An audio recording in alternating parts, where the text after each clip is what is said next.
عذاب قبر حق ہے، بڑا اصرار بھی ہم نے دیکھا ہم صاحب، اور بڑی اس پہ بحثیں بھی ہوتی ہیں، مناظرے بھی ہوتے ہیں، لوگ اس کی تفصیلات میں اختلاف بھی کرتے ہیں۔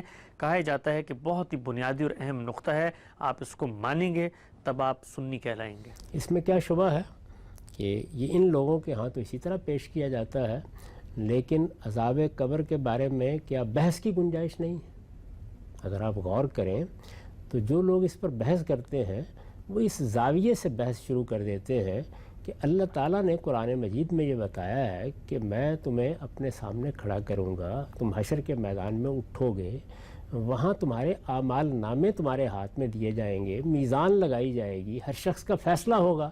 تو وہ یہ کہتے ہیں کہ جب نہ میزان لگی، نہ حشر کا میدان برپا ہوا، نہ میرے ہاتھ میں میرا نامہ اعمال پکڑایا گیا، تو عذاب کیسے شروع ہو جائے گا؟ یہ ایک سوال کرتے ہیں نا۔ تو اب دیکھیے کہ اس کے جواب میں یہ ہو سکتا ہے کہ آپ جو تقریر کریں اس پر دوسرا آدمی مطمئن نہ ہو۔ ٹھیک، مجھے دیکھ لیجئے، یعنی میں نے اس سارے معاملے میں اپنا زاویہ نظر ابھی حال میں بیان کیا ہے، ان تمام روایتوں پر کام کر کے بتایا ہے کہ ان میں وہی بات بیان ہوئی ہے۔ وہ زاویہ نظر مختصر الفاظ میں کیا ہے؟ وہ یہ ہے کہ اللہ تعالیٰ کی جو جزا و سزا ہے یہ دنیا میں بھی ہوئی ہے اور یہ قیامت میں بھی ہوگی۔ قیامت میں جزا و سزا سب کے لیے ہے، لیکن اللہ تعالیٰ جن قوموں کی طرف اپنے رسول بھیجتے ہیں ان کے لیے دنیا ہی میں جزا و سزا کا ایک قانون ہے۔ جزا و سزا کا یہ قانون ان قوموں کے لیے بھی ہے، اور اللہ تعالیٰ جن کو اپنے کسی مشن کے لیے منتخب کر لیتے ہیں ان کے لیے بھی ہے۔ چنانچہ پیغمبروں کے بارے میں بھی یہ قانون قرآن میں بیان ہوا ہے، اور ذریت ابراہیم کے بارے میں بھی بیان ہوا ہے کہ انہیں ان کے بعض جرائم کی سزا دنیا ہی میں دے دی جاتی ہے۔ تو جن کے لیے دنیا میں سزا ہے ان کی سزا یہاں سے شروع ہو جائے گی، ٹھیک، ان کا معاملہ یہیں فیصل ہو گیا۔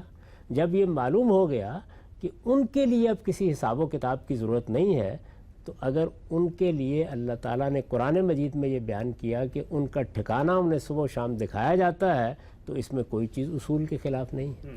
تو گویا دو بالکل الگ الگ کیٹیگریز بن گئیں، یعنی ایک وہ لوگ جن کے لیے دنیا میں عذاب کا فیصلہ ہو گیا ہے، ان کے لیے اگر یہ عذاب موت کے بعد بھی کسی صورت میں جاری رہتا ہے تو کوئی معنی نہیں ہے، اور بہت بڑی تعداد میں وہ لوگ کہ جن کا معاملہ قیامت پہ معلق ہے، وہ اٹھیں گے۔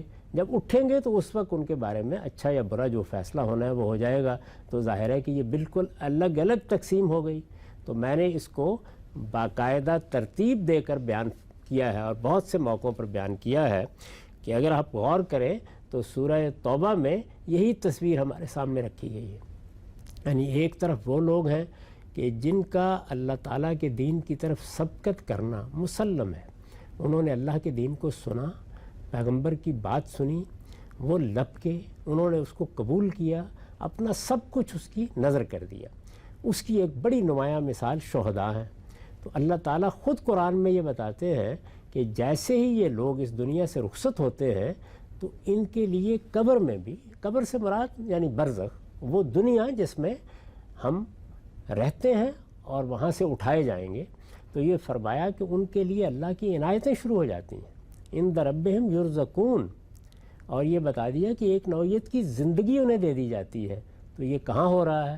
ظاہر ہے کہ وہیں ہو رہا ہے جہاں ابھی قیامت نہیں برپا ہوئی، جی، یعنی دفن کیا گیا ہے، اور اس کے بعد جس جگہ اللہ نے ان کو رکھا ہے وہاں ان کے اوپر عنایتیں شروع ہو جاتی ہیں۔ آل فرعون کے بارے میں خود قرآن نے بتا دیا کہ صبح و شام ان کا ٹھکانہ انہیں دکھایا جاتا ہے۔ تو اس کا مطلب یہ ہوا کہ اس میں تفصیل اور اجمال کا اختلاف ہو سکتا ہے۔ تو ایک طرف وہ لوگ کہ جو اسی دنیا میں اس انجام کو پہنچ گئے جو فرعون کا انجام ہوا، ابو جہل کا انجام ہوا، دوسری طرف وہ لوگ کہ جن کو اللہ تعالیٰ نے یہ سعادت بخشی کہ وہ صدیق و فاروق ہو گئے۔ تو دونوں کا بتا دیا کہ دنیا میں بھی ان کے لیے سرفرازی کے فیصلے ہوئے، دنیا بھی نعمتیں ان کو دی گئیں، اور وہ مرنے کے بعد بھی جاری رہیں گی، یا اگر عذاب کے مستحق ہوئے تو وہ عذاب ایک نوعیت سے مرنے کے بعد بھی جاری رہے گا، پھر انہیں اٹھایا جائے گا اور پھر وہ الی اشد العذاب قرآن کے الفاظ میں روانہ کر دیے جائیں گے۔ یہ دو کیٹیگریز ہو گئی یا دو اصناف ہو گئی، اور تیسری بالکل واضح ہے، وہ ہم سب لوگ جنہوں نے نیکی بھی کی ہے، برائی بھی کی ہے، ایمان رہا ہے لیکن اس کے باوجود غلطیاں کی ہیں، وہ جس کو قرآن مجید کہتا ہے نا خلطوا عملا صالحا و آخر سیئا، اس طرح کی صورتحال ہے۔ ان کے بارے میں وہی اصول درست ہے کہ ان کو یہاں سلا دیا جائے گا، اور جب وہ قیامت میں اٹھیں گے تو ان کا حساب کتاب ہوگا، فیصلہ ہوگا، پھر اس کے بعد ان کے لیے جو کچھ بھی آگے انجام ہونا ہے وہ ان کے سامنے آ جائے گا۔ تو اس طریقے سے اس تفصیل کے ساتھ مثال کے طور پر میں اس چیز کو دیکھتا ہوں۔ بعض لوگ اس کو بالاجمال اسی طرح دیکھتے ہیں کہ سب کے لیے ایک ہی قاعدہ بنا دیتے ہیں۔ تو یہ ساری صورتحال کس چیز پر مبنی ہے؟ یعنی قرآن کے فہم یا بعض روایتوں کے فہم پر۔ اس میں اختلاف اگر ہو جائے تو کوئی قیامت نہیں آتی، اس کو بھی ایک علمی مسئلے کے طور پر ایسے ہی بیان ہونا چاہیے۔ میرا حق ہے کہ میں اپنی بات کو استدلال سے بیان کروں، آپ کا حق ہے کہ آپ استدلال کے ساتھ اس سے اختلاف کریں۔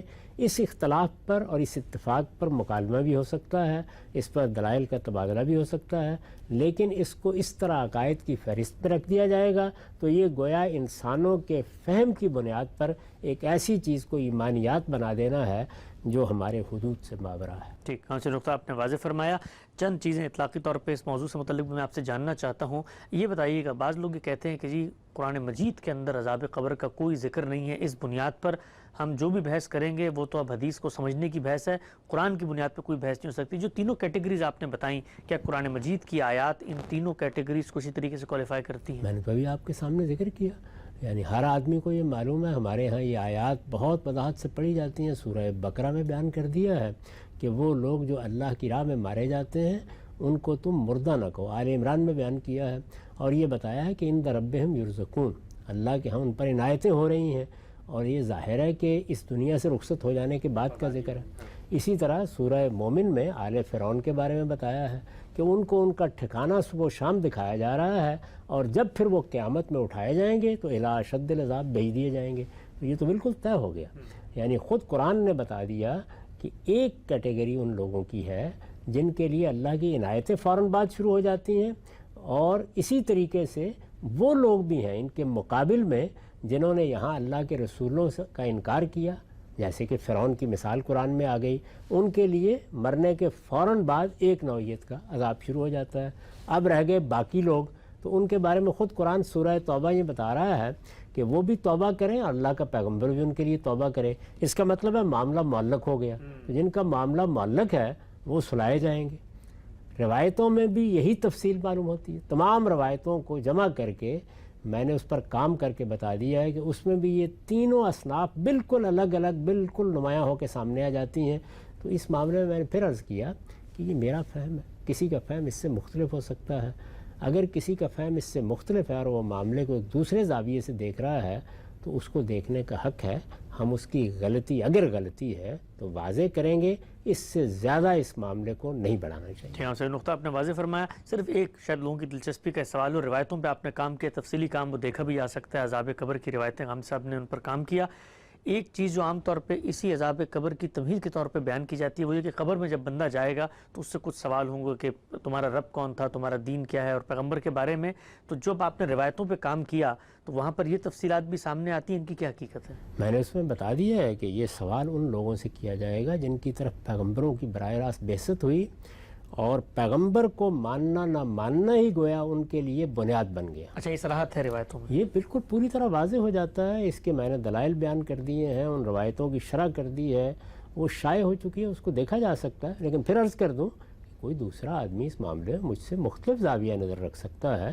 میں تو یہ گزارش کر رہا ہوں کہ یہ چیز عقائد کی چیز نہیں ہے، علمی لحاظ سے اس میں اختلاف ہو سکتا ہے۔ تو اب اگر آپ غور کر کے دیکھیں تو بہت سے لوگ ہیں جو تعمیم میں کہتے ہیں کہ ہر ایک کے لیے کچھ نہ کچھ عذاب و ثواب ہے۔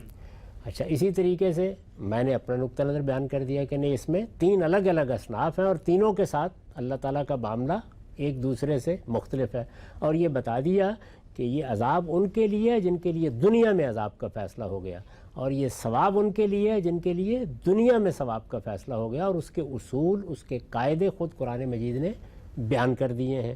اسی طریقے سے کوئی دوسرا شخص اس ساری بات سے اختلاف کر کے ایک تیسری رائے قائم کر لیتا ہے۔